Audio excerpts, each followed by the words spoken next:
and I got really scared because of, how do you guarantee a product? And I really felt bad, like doing some fine print disclaimer. That's what everyone told me. They were like, oh, we'll just put a disclaimer on the site when they buy it. And I was like, I want to be able to back a product, and I financially don't know how to do that right now. So I'm going to shelve that. And it was really hard because, cameras, people buy so many different accessories. So it's a really hard business to, make a foam insert for people that like works for everybody.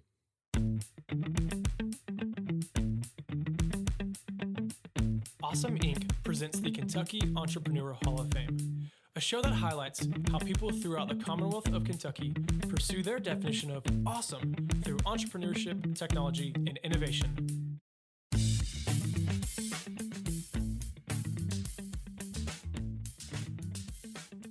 Zach Jenkins is a designer from Louisville, Kentucky, and let me tell you, this guy is so talented. His background started with video and led to marketing and design, and he has just an eye for creativity. Now he focuses on building brands and developing his own products. Seriously, he's awesome. If he's doing none of that, you will most likely catch him outside, either mountain biking or free scaling a rock like Tom Cruise, just because he's that cool. And he's the unofficial connoisseur of Ale 8 in the state of Kentucky. Hey guys, what's up? I'm so glad you're checking out today. Today, I'm gonna be sitting down with one of my hometown heroes, one of my best friends I grew up with. His name's Zach Jenkins, and it is a treat. Zach is actually from Louisville, where I'm from. He's a big idea guy, and so he'll come up with an invention, a product, and he will work his butt off to make it come to life. And then he's like, you know what? I'll sell it. I'll move on to the next thing. So I want to have Zach sit down and just talk about his story and what he's done and share some laughter, because Zach, man, he is funny. That's all I can say. That's awesome. Thank you. I'm happy to be here. Yeah, Zach, again, so, man, you're looking good across the table. Thank you. You're looking delicious yourself. Okay, don't ever say that again. You have to just shove it back. Just shove it back. Okay. So you can already tell that we're going to have some fun catching up today. It's been a while. So Zach, for everyone else who does not know you, Can you tell us a little bit about your story? How did you end up in Kentucky? How did you stay in Kentucky? And then start talking about your entrepreneurial background, and then we'll go from there. Awesome. So I guess my story begins as a kid. I mean, I was typical like kid that loved playing with Legos and building things and tearing things apart. As I got older, got into RC cars and more technical things.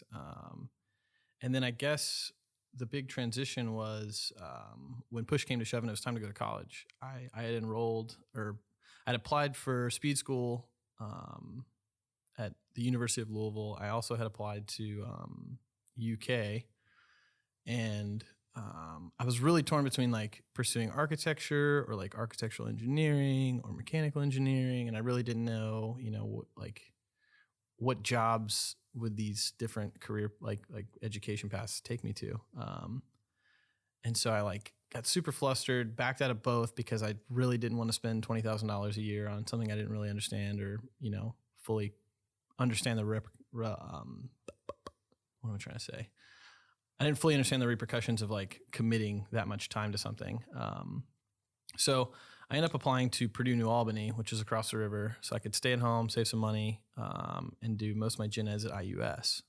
And while I was there, I got introed to a bunch of film people. So I started working in film, really so much so that I was missing like tons of class, and I got passes from both of my professors for my major specific courses to do whatever I wanted film wise. So I missed probably like half of our classes that semester, which most of the time you'd automatically fail a class. And these weren't pass fail classes. That's awesome. No. So these professors literally, like every job that I got, I just had to, I'd show them emails and I'd show them call sheets, or, I'd bring something back from the shoot. So that your excuse was legitimate. Yeah. I wasn't just out hanging out with friends. So that was a great opportunity because I learned way more like on set, like doing like commercials and film work than I would have just sitting in the classroom. And so after a year of doing school, I really just realized that I was turning down so much work because my gen eds had taken up time, and they had attendance requirements. So my second semester of freshman year, I failed my art class, which was hilarious because I love art, I love drawing, but it was a Friday 6-hour class. So you had to be there all day. across the river, which if you're from Louisville, you know that that's like, It's terrible. you got to be in Indiana at 8 a.m. on Friday and Yeah, you got to be there good all luck. day. I was like, no. So I hit my max absences, failed the class. And so that summer I really like, I had decided basically before the semester ended that I wasn't going to go to my sophomore year and I was just going to work. And the challenge was with my parents, like, how am I going to, convince my mom that this is a good idea. Yes. Yeah, my mom's the same way. So what I had to do is I knew the dates that you had to re-enroll by, like pick your next year's classes or next semester's classes. And so I just acted like it was a month later than it was to my parents. They didn't know the actual date. Missed the date. And then when push came to shove, I was just like, oh, it's too late. I can't enroll. I guess I'll have to take a semester off and I can just pick back up, the next year. And so that gave me the opportunity to work all summer. And then like that fall semester, all I did was commercial work. I ended up meeting a guy named Gary Miller who runs a production company called Eye Level Films in Louisville. Like a business perspective, he's a very modern, clean, have an LA, New York, even European look and feel, despite being a company based in Louisville, Kentucky. So I remember seeing his website and seeing his work and thinking like, oh, wow, this looks like LA, New York work. This doesn't look like Louisville. And so we really hit it off. And I quickly, in about like probably 9, maybe 12 months, went from working for a bunch of random, freelance contract jobs to exclusively working with him on any and all of his productions. Where that sort of entrepreneurial shift happened was a few years later. So I was always design oriented. Like even back in high school, I loved graphic design. I took graphic design classes. I loved branding. I loved like designing collateral, like restaurant menus, websites. Like I really loved building some of that stuff. And I did a lot of that for Gary when I came on board with his brand. So I refreshed their brand. I built them a new website, like all the collateral, like business cards and stuff. And I really enjoyed that. And I loved like creating all of those tiny representations of his brand that like all of his clients were interfacing with and like they got to experience, and that could bring up the like representation of his brand and how like high end it felt. I really wanted to build something high end. So about 2, maybe 2.5 years in, there was sort of this need for some case organization for a lot of the camera equipment we were lugging around. And at the same time, I had really been looking back on like the last few years of working for him. This is back like 2014. And I really realized that like, it didn't matter in the film industry. It really didn't matter if you were like 20 and hustling, or if you were 40 and knew a bunch of people, or you were 55 and you were like a seasoned pro. It seemed like everybody I worked with was like, they were all in the rat race. They were all like constantly trying to get clients, trying to get business, trying to find new work. And so I was like, I don't know that I want to commit to this. Like I dropped out of college for this. I don't know that I want to commit to like this and only this is like, this is my, my financial dependency. I have to have this. And so I kind of saw the need for the case organization at the same time that I realized I wanted some other, I wanted something to give me some more financial flexibility, because a lot of the film work was 1099, 60, 90-day pay, like, which is awesome. It was awesome money. You make great money, but when are you going to get the check? You don't know. And that's really hard as a 19, 20, 21-year-old who's trying to get established and build a business. So I was fortunate enough to have quite a bit of money sort of saved. And so what I started to do is invest in product development, mostly for the case organization. So we were doing foam inserts for a lot of the newer, like a camera came out that was top of the line Arri Alexa Mini, and no one had a case for it. And so my thinking was like, we bought one of these cameras. We spent $200,000 on this camera. Why don't we develop a case for it? And then my side business will be the first person to have a case for it. So I spent probably, I don't know, maybe $15,000 or $20,000 prototyping, cutting foam, trying certain things that didn't work. I worked with a guy here in Lexington that I met at some random maker fair who had like a machine. He had a router table in his basement. And so I'd come out to Lexington on weekends and like he'd be cutting foam, new versions of this foam insert for me, and trying out different foams, all these crazy ornate, like, does this closed cell foam better than open cell? How long does it last? Like all those little things. And then, you get to the point where you realize this thing I'm making is supposed to quote unquote protect a $200,000 good. And so that really scared me because I was like, I don't really have the money to like pay some company to test this thing and like really like give it a seal of approval. And so I really shied away from the foam because I was like, I don't want to, sell a bunch of these, make some money, selling foam inserts.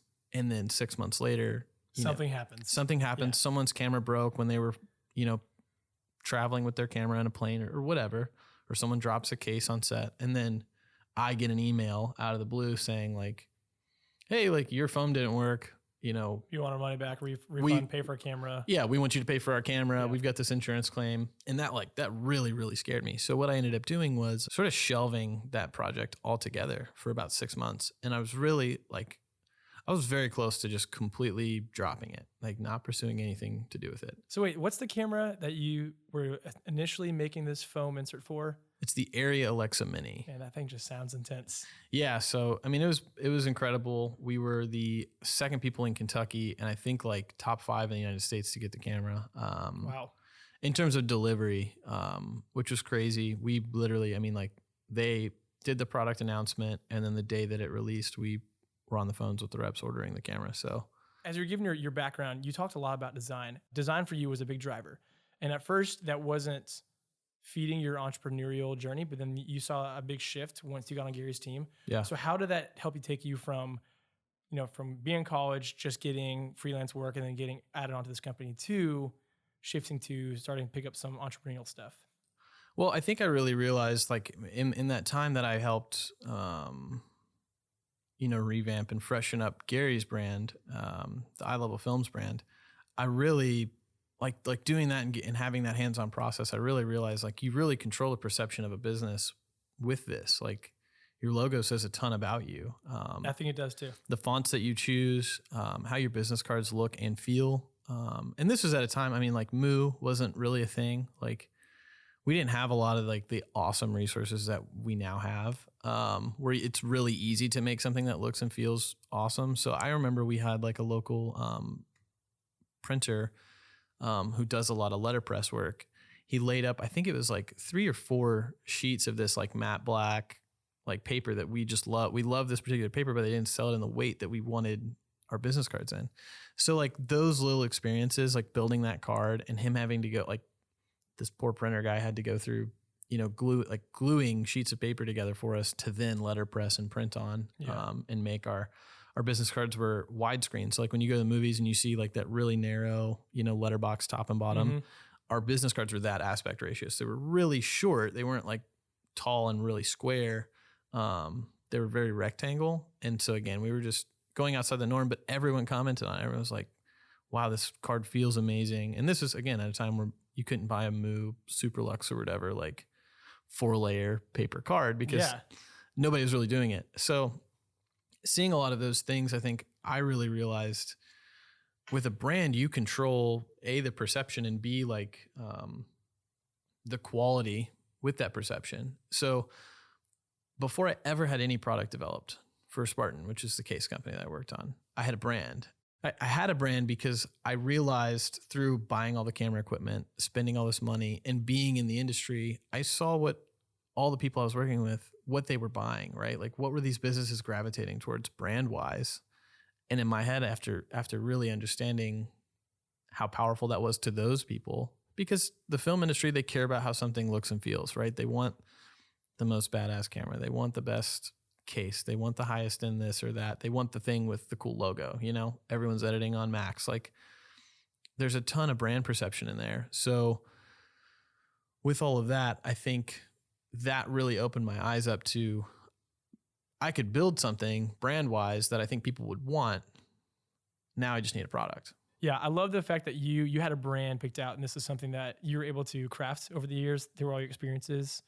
I know being on our team and the people that we work with, we cannot preach enough about you only really learn from experiences. So it's cool that, as a 19, 20 or 20-year-old, you got to have a lot of teachable moments, I'd say, early on that helped you get to where you are today. Yeah, absolutely. So you mentioned it a second ago. You talked about Spartan. Can we pick back up where you left off about dropping the idea of the foam insert in that case and then go from there? Absolutely. So, I had this brand, then we did all that foam development, and I got really scared because of, how do you guarantee a product? And I really felt bad, like doing some fine print disclaimer. That's what everyone told me. They were like, "Oh, we'll just put a disclaimer on the site when they buy it." And I was like, that's, I want to be able to back a product, and I financially don't know how to do that right now. So I'm going to shelve that. And it was really hard because, cameras, people buy so many different accessories. So it's a really hard business to, make a foam insert for people that like works for everybody.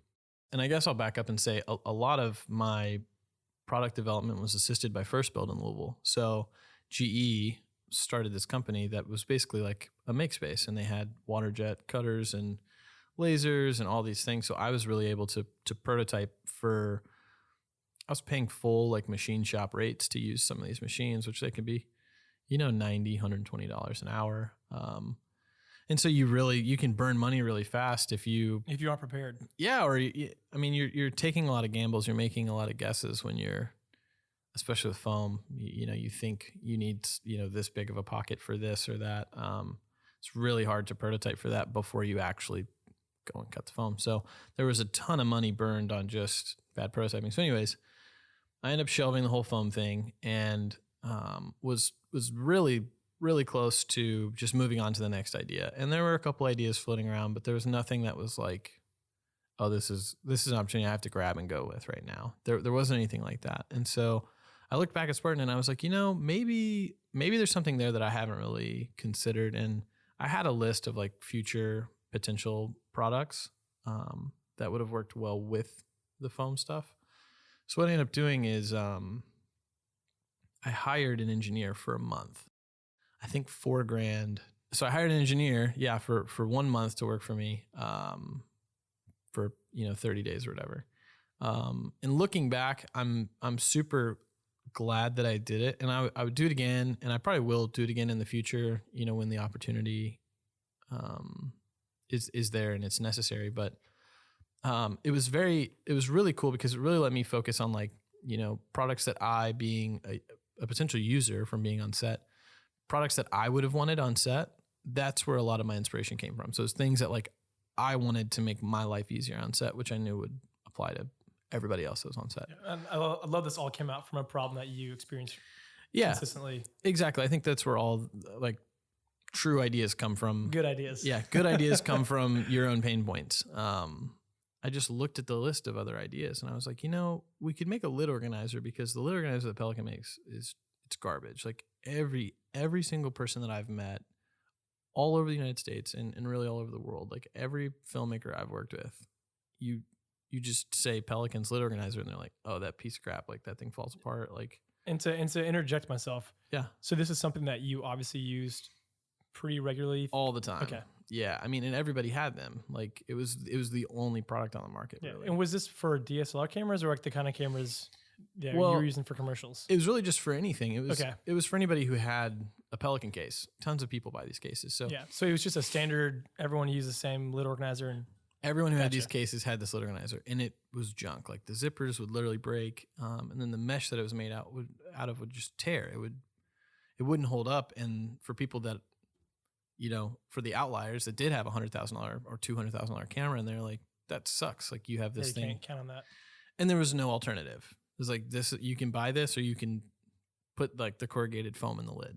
I really tasked Jeff, the engineer, with like, let's come up with some sort of modular lid organizer, because that was the other thing. Like Pelican's was, fixed. It had 5 pouches. So you had to use what they provided. So I think it was like 2 days.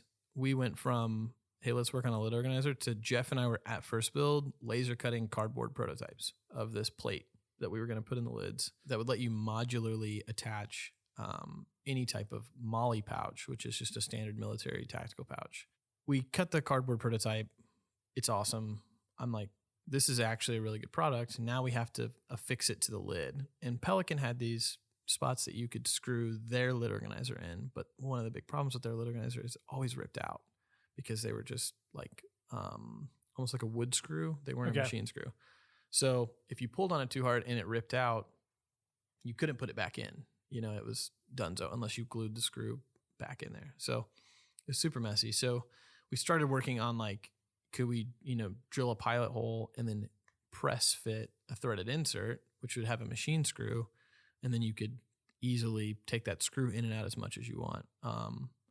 So we did that. It worked pretty well. And by the time we had developed like an actual plastic plate, put pouches on it, and did, the piloting machine screw bosses with the press fit inserts, my time was up with the engineer. It was the end of the month. So I kind of fell back into like a dormant state with the idea. It was good. I didn't like that you had to drill holes. Like people buy these $200 cases. Yeah, the last thing they want to do is do more work to a product that they've already purchased. Especially with a drill. I mean, it was hilarious. One of the first prototypes I was making, we had to just drill not all the way through. Like you just had to drill a little pilot hole and then you press fit, like you hammer in this little insert. Well, I just grabbed the drill, put on the lid, a brand new Pelican case that I just bought for prototyping. And I literally like drill bit grabs right through the lid. Now I've got a hole in this brand new case, in a brand new waterproof Pelican case that I've now ruined. So after experiencing that, I was like, man, like customers are going to hate this. Like this is going to be hard. So I ended up coming up with a workaround where we could put a collar on the drill bit so they could only drill so far. And so the idea was we were going to sell a kit where you basically bought a drill bit, you got these press fit inserts, and the end user would have to have a drill. They'd have to like drill these little pilot holes and a hammer, and they'd hammer in these things in the lid. And then once those were in, you could attach our plate. And then we also were going to offer, like we would pre-make it and you could buy it from us. So with those decisions sort of made, I was confident enough in the product to move forward with the Kickstarter.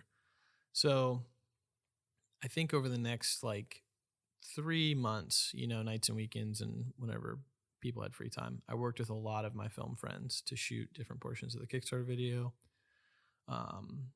Worked with Ryan Noltmeyer on shooting all the photography. Good guy. Awesome guy out in the Bay Area. So we produced all the content. And again, I was very like, it's all about brand. So I was like, that's why I worked with Ryan. I was like, I want these images to look and feel like Apple.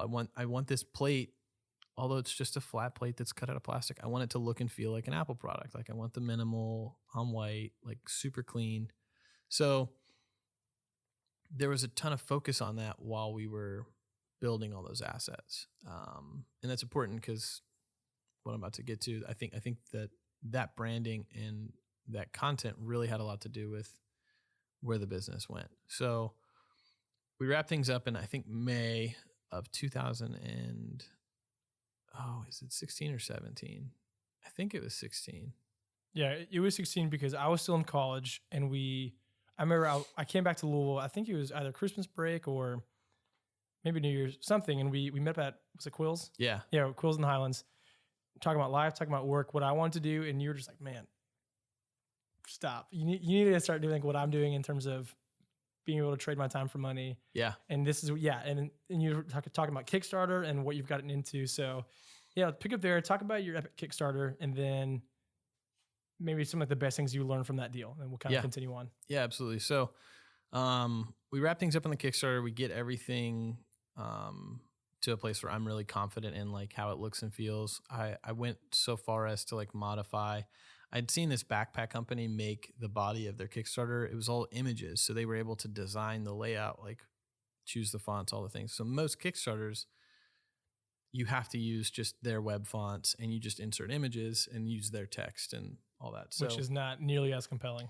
No, it's not. And when I was looking at this backpack company, I was like, this really spoke to me. Like from a design perspective, I really like was impressed by this. So I sort of took that same concept, obviously with my own brand and, aesthetics, and built this, what I thought was a really clean Kickstarter page. And then I'd worked with a lot of, local places to figure out manufacturing, even make time a little bit with Drura, to try to figure out, how cheap we could get the cost of this plate to, and trying to make this thing as affordable as possible. So we're ready to kickstart. I think the goal was like $25,000, which I wasn't really going to make any money on if we hit that goal.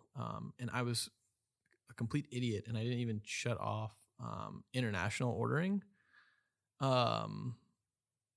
And so I can't remember what I did wrong, but I thought that it was set up to where like they would have to pay for shipping, but for some reason it wasn't set up that way. No.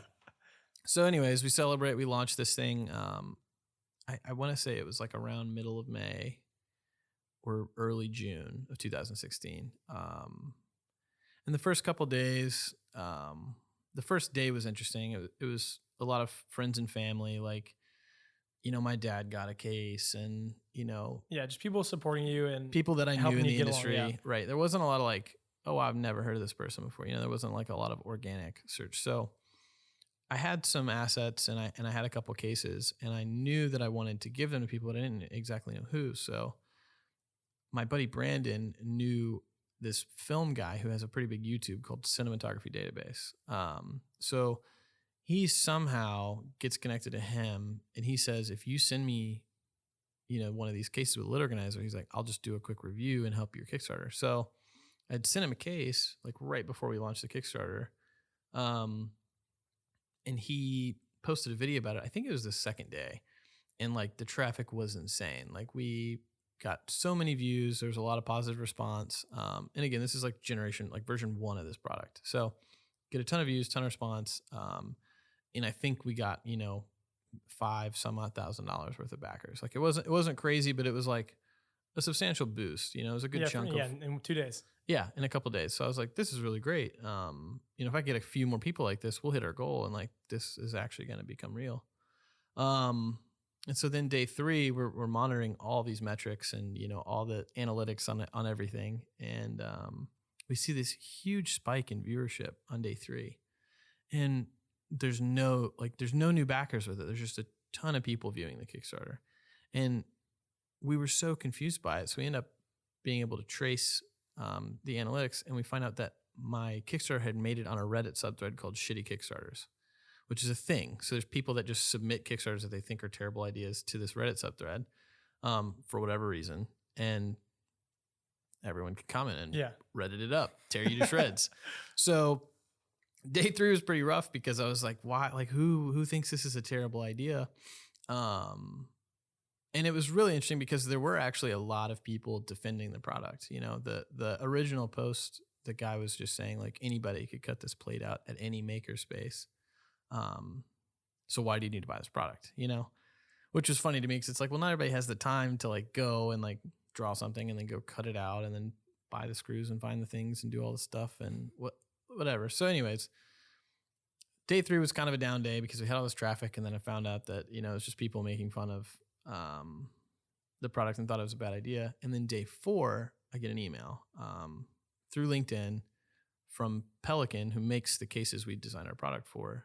It was Pelican's VP of product development. Wow, that's huge. Yeah, it was insane. So it was like total goosebumps. Like I was screenshotted before I even read it, and I was like sending it to people. You can't breathe like this isn't real life. Yeah, this can't be real, because they were on the 3 to 5 year list. Like they were when I had started, coming up with ideas back when we were doing the foam stuff in like 2014. I was like, oh yeah, we could, get to a certain place in sales, and then Pelican would want to acquire us just to take someone out of the market space and take that little chunk of business. So to have them contact 4 days in was unreal. So I replied to basically Kevin's email said, we're really interested in your product. We've seen your Kickstarter and we want to talk. Dun, dun, dun. Yeah. So, and in my head, I was like, they're a $400 million company. They had just recently been acquired by a private equity firm. So it, sort of changed hands and ownership despite being around for so long. So I really didn't know what to expect. We have a couple conference calls, and they basically just ask me like, what do you want to do? Like, do you want to make this product and we'll just buy it from you exclusively? Like, do you want to be a manufacturer, or do you just want to license this idea and this brand to us? And that really surprised me. I was like, you guys are interested in the brand, and they had seen a lot of success with a product that they had co-branded with prior to me kickstarting. And I didn't really know that. I mean, I knew of the product, but I didn't really know. I didn't put two and two together. And so looking back, a lot of things made sense. I was like, oh yeah, like they did just partner with that company and they have been selling that product a ton. Like everybody has it on set. And if they've been seeing crazy results like that, why wouldn't they want to have another brand partnership, even though they technically would own it, you know? So perfect storm. They fly me out to LA in July of 2016 with my version 2. So that was the stipulation of the meeting. They were like, bring your version 2. Like what's your like dream version of this product beyond the Kickstarter? And I had a vision for a quick release plate. So no screws, no hardware, no drilling in your case, using like a 3M VHB adhesive. You could just stick this thing in your lid, and then the posts that it mounted to were permanently stuck, and you could just pop the plate out and pop the plate in. It was awesome, and I loved it, and I was a huge fan. And it was truly like the first version of the product that like I would have like wanted to use. If I saw that, I would buy it, no matter if it was $50 or $100, whatever. I was very confident in it. So I fly out to LA with my 2 prototype cases, and basically like Mad Men style, like boardroom pitch. There's like their head of engineering, like this VP of product development, their consumer and government product managers, and then one of their manufacturing managers. So there's this like table of 6 or 7 people, and then 22-year-old me, which was like crazy. I'm all alone, like, and I've got this case, so I feel like a sleazy salesman, like. Check out what I got. It was hilarious, but they were thrilled. Like they loved it. And I think it was very interesting because it was something where like, not a lot of people innovate this. I mean, it's a case, right? Put some foam in there, throw your stuff in there, call it a day. There aren't a lot of people looking at that and saying like, how can we make it more efficient or better or improve the interior? And them, Pelican, they're focused on the exterior. They're really focused on making the toughest cases in the world that can, they withstand literally anything. Anything. They put their cases in an oven at 210 degrees for like 12 hours. It's crazy. So they were thrilled to see that, and they saw the potential of like that brand, and where those product lines could go. So I left that meeting feeling like hyped. And in the months after that, while I was like ecstatic that, there was going to be a partnership formed with Pelican, and we worked out those details, I started to look towards the future. And that's where I really started, thinking about if I stumbled into this opportunity with Pelican in 4 days, and there were a lot of like happy mistakes and a lot of coincidences, like I chose to be, design forward. Like I wanted to have a really killer brand. That I think is the primary reason they even reached out. Again, this company offered me, a licensing deal with 0 sales. I had no sales of this product. This brand it was brand new, made $0, had no revenue. So really, like they should have just offered me $20,000, and they could have, made out really well. But they ended up offering you $21,000. Exactly. No, so they ended up, extending me basically a royalty offer to license him the brand and the product, for a fixed term. We now have a royalty agreement with Pelican, and we're basically, we spent the last 2 years furthering development of the product to meet Pelican standards because they're just the best of the best. And that's like like my adhesive mount lid organizer, like the second they put it in that oven at 210 degrees, it just melted. That adhesive just delaminates. That's how, like if you take a car badge, like off the back of a car, you use a heat gun, you heat it up, and that adhesive comes off. So the way that I was affixing my plate didn't really work for their standards. So they've spent a lot of R&D time with their engineering teams taking my system and figuring out a better way to mount it. And that is the fact that you can just say that. Yeah. Is so freaking cool. Yeah. It's awesome, dude. And it really like, I had an investor, friend of mine, really put into perspective a few months ago. He was saying, I was telling him the story of the Kickstarter and how 4 days in they reached out. And he was like, you got Pelican in 4 days to want to buy your product. In 4 days with 0 sales, like just your Kickstarter, just a video and the brand and the product idea. They wanted to acquire you. He's like, not a lot of people can say that. He works in deals all the time where, I mean, you have to have a lot of traction and you have to have number. You have to have the books to prove your legitimacy. Yeah, and to prove the product. That's really what it is. And so for Pelican to just, I mean, honestly, take a gamble and not only reach out, but to negotiate a deal that's, I think, fair to, myself and Brent for our IP when we had no protection. I have no patents. At the time didn't have any trademarks. Like, none of what I was doing was legally protected in any way, shape, or form because I didn't have the money. I was spending all my money on prototyping. So Pelican could have very well just showed up and been like, that's a great idea. We're going to do it. They didn't have to reach out. So that to me speaks volumes about them as a company. And really, after that, gave me this perspective of, if I stumbled into this opportunity and made a lot of, happy mistakes, what could I do intentionally? What products could I work on that I know companies either, want and they just, don't have the R&D spend, or they're focused on other things, or, what are opportunities that maybe the companies don't know, that they need this product, or potentially another brand. So that's really what, started the next chapter of my life. Was it became time to work on, the next 5 things. It wasn't ever really one thing for me. Even looking at Spartan, Spartan was a 3 to 5 year. The goal was to be acquired by Pelican. And you've done that. And I did that, in 4 days after, and I love that. And again, the time span is definitely like, it didn't just take 4 days. Exactly. It was years of prep. You started in 2014 with these foam inserts. Exactly. It didn't happen until July when they flew out, 2016. So yeah, that's 2 years just alone in discovering the product, really. And then since then, it's been another 2+ years. We're just about to launch the product here in October of 2019. That's awesome. That's a lot of time though for, an idea to go from inception to market. But yeah, it's been a huge opportunity, and really, like, it's just opened a lot of doors and opened my eyes up to looking at products and brands that way. Because I think a lot of people look at products and brands, I think, in the Shark Tank way, like, this has got to be like my thing, and like, it's got to be the thing that I'm super passionate about, and like, this will be my ride or die for the rest of my life. And I just don't think, I've always hated putting all my eggs in one basket. That's where Spartan came from. Like, me wanting to build a business came from not wanting to have one single source of income, So I think more and more people need to really, not hedge all their bets on just one thing. I like that. So what do you think was the best thing you learned from that deal? Yeah, it's been 3 years since that happened. Yeah, I think the biggest thing I've learned is to trust your gut when it comes to a lot of business decisions. I think for the most part, intuition can guide you to the right places. And so for me, there were a lot of opportunities to cut corners. There were a lot of, other product avenues that I could have considered.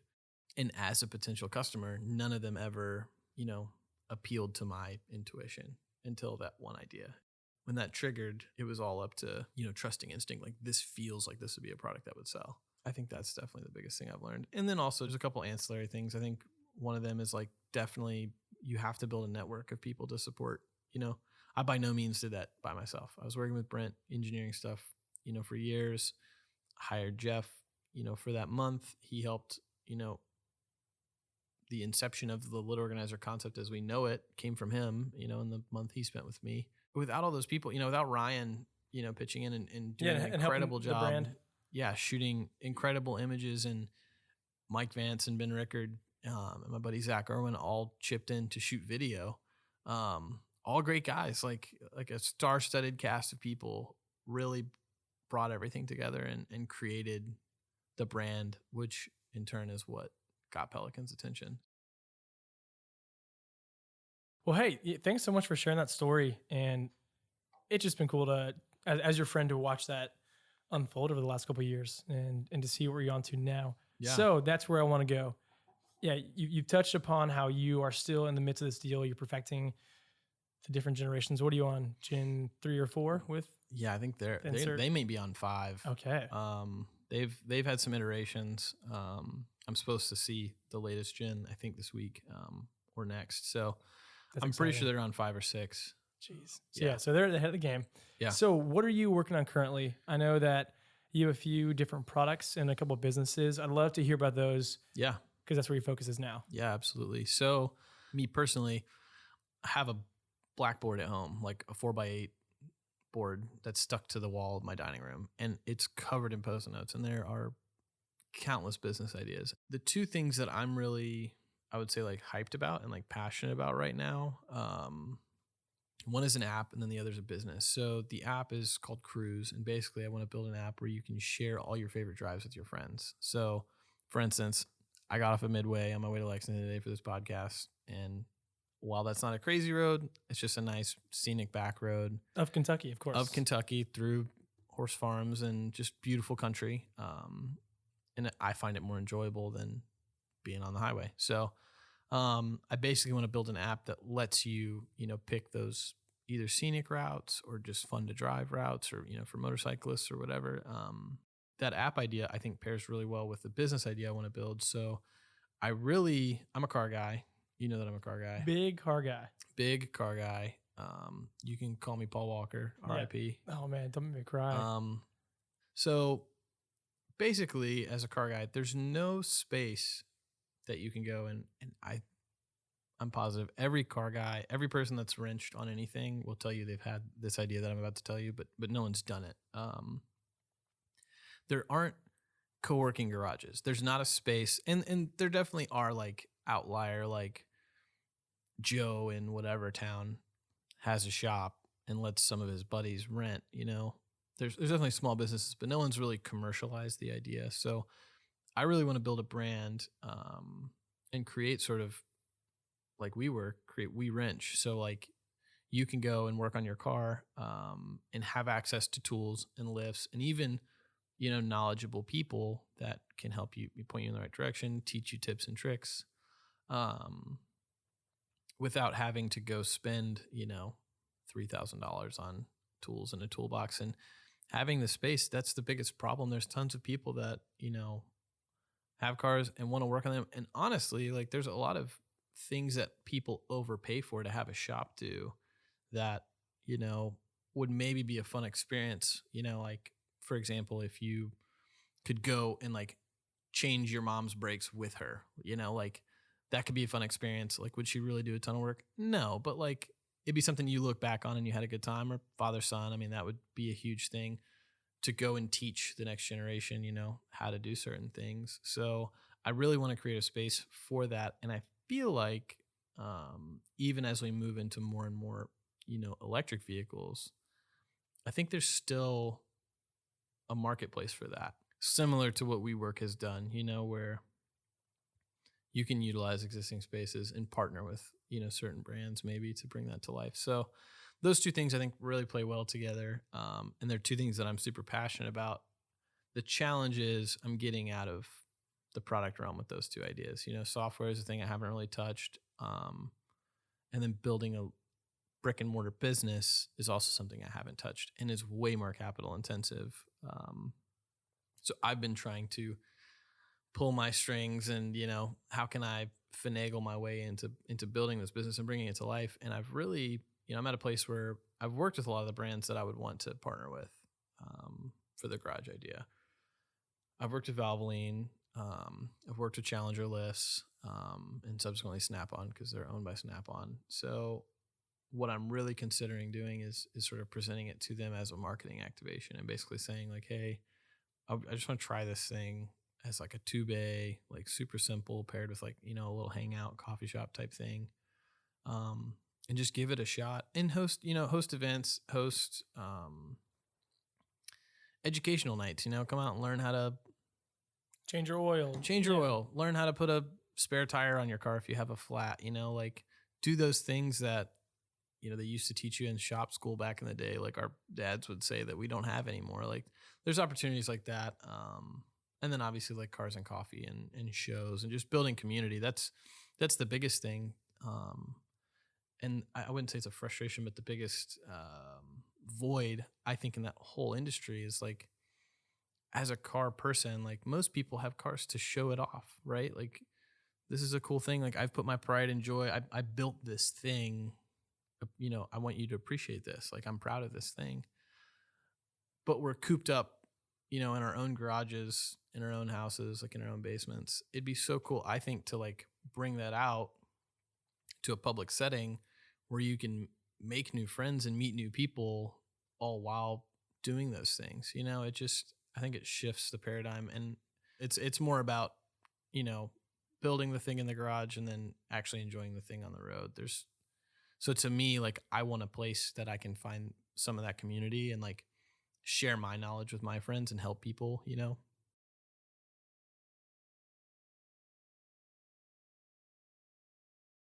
And then once that happens, you tell them about Cruise. Boom. Be Yeah. like, get on the road. See, I've got you're awesome thinking app. 3 to 5 years ahead. I like it. Exactly. You got the pair of those two things. They work really well together. So those are the two things I think I'm going to focus on the most next. We didn't even talk about the remote cases. That's hilarious. Oh, we didn't. I skipped right over that. Throw that in real quickly. So yeah, back in, I think February, I was super frustrated with the Apple TV remote. Like the thing is so little and they're like little sticks of butter. They just disappear. So I started working with Brent from Spartan on developing some cases for that. And there were some on the market, but most of them were like neoprene, like rubbery sleeves. So it didn't make the form factor of the remote any bigger. It just made it stickier. So you wouldn't maybe, lose it in your couch cushions. I still didn't like the way that it was like literally so small that it was so easy to lose. So I think over the course of like a week, we 3D printed like 15 or 18 variants of, potential shapes of this case. And then we decided on a size and look and feel that we liked. And then I had my buddy Ben Arrow of ArrowMade that does the Wooden States of America, for anybody who knows about that. Shout out Ben. Ben cut 250 of the cases out of walnut for us.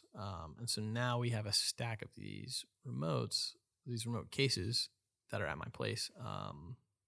Currently waiting to be modified. So we're going to add a magnet that basically lets you permanently keep the remote in there instead of it being press fit, because wood wears down over time. So not to get too product specific, but we're basically working on a case that's wooden for Apple TV remotes. Well, hey, Zach, we've had a ton of time talking about your story. I love that. Last 2 questions, and then we'll go grab a lunch. We'll go meet some friends. Cool. There's some good people in Lexington that I think would be good for your network. What does success look like in your eyes, both personal life and any slew of your businesses, other than Pelican, because you've already achieved that? Success to me, I think it's like relentless pursuit of making life better and easier for people. So someone I really look up to and admire is Elon Musk. And he's also one of the main driving forces for my belief that I can pursue multiple ventures at once. I mean, if the man can build a privatized space company and build a car company and work on neural interfacing for the human brain all at the same time, I think I can handle working on a garage and some remote cases. Like, it really puts it into perspective. So I would say success looks like that. It's the relentless pursuit of, making people's lives easier and better. Sweet. And then, man, last thing. You said it earlier, hopefully you say it again, but if you could speak any truth into any entrepreneur, so you're a little unconventional, I love that, but maybe someone who's focusing on building a sole business, or, they have the desire to, what would be your one piece of advice, or maybe something now you wish you would have known 5 years ago that you'd want to share with someone? I mean, it sounds cliche, but network and networking is like, I've always hated that word. That word, it feels like a LinkedIn word to me. It's like add someone like plus sign to your network. Networking is truly like bumping into that person at the coffee shop, like seeing that random person working on that one thing, or going into a business and saying like, hey, I like the way you do this, but I have this idea for this thing. Like, could we work together? Or who owns this? Could we work together? Those barriers to entry are so much lower than I think people perceive them as. Like, I am now, for instance, Cruise, I have to find a partner to build that business, and I really need to find a large follower base to download that app. I've made friends over Instagram. I was contacted by this guy who lives in the Bay. His name's Amir, and he runs this car account that's got like 2.4 million followers. And we just met in Oakland like a few weeks. I was out in San Francisco a few weeks ago, and I met him. Like we got coffee for the first time after we've been communicating for at least like 6 or 9 months. It's just so cool to me that like, you know, he reached out because of Instagram, and like he just saw my account and was interested in Spartan. That's what started the whole conversation. And then that led to, you know, hey, well, I run this car account. It's sort of just like a ancillary thing, him not knowing what I'm working on. Exactly. And it's like, boom, this perfect opportunity arises where it's like, oh, you have a great idea and I have like a great foundation for that idea. Maybe we should partner and work together on this, all because of Instagram. So I think more and more people should network in that way. And it's not like, the thing I have to preach is like, I'm the most informal person. Like the fact that I'm wearing dress shoes right now, like here is hilarious. It's kind of funny. Me.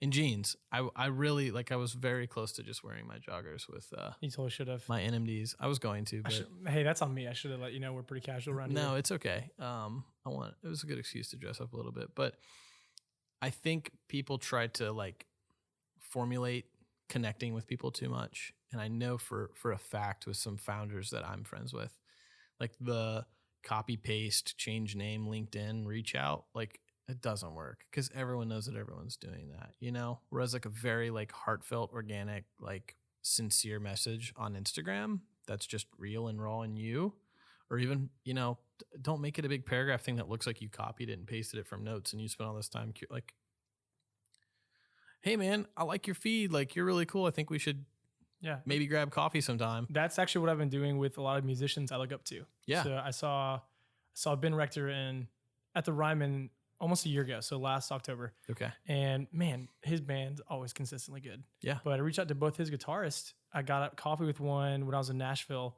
That's awesome. For Christmas last year. And then another guy we've been talking last few months. I sent him some of my work.